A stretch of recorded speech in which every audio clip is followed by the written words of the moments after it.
Lockup death కేసులో CI Nagaraju మాత్రమే బాధ్యుడా? ఘటన వెనక ఎవరు పెద్దలు లేరా? ఉంటే ఎవరు? వారి అంతు తేల్చాలని పట్టుబడుతున్నారు వైసీపీ నేతలు. ఇది సాయికృష్ణ సమస్య కాదు, సమాజం మొత్తం సమస్య అని అంటున్నారు.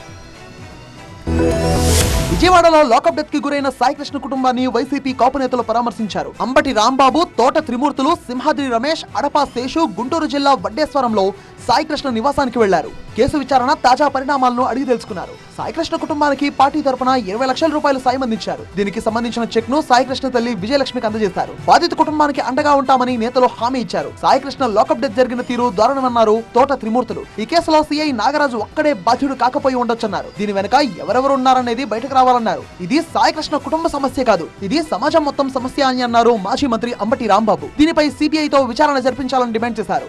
ఒక వ్యక్తిని పోలీస్ స్టేషన్ లో చంపేసినటువంటి సంఘటన, చంపేసి శవాన్ని మాయం చేసినటువంటి సంఘటన, ఆ శవం ఎక్కడుందో దొరకనటువంటి సంఘటన, ఈ సమాజం ఉలిక్కి పడేటటువంటి పెద్ద ప్రమాదకరమైనటువంటి క్రైమ్. దీన్ని సమాజం సహించడానికి వీల్లేదు.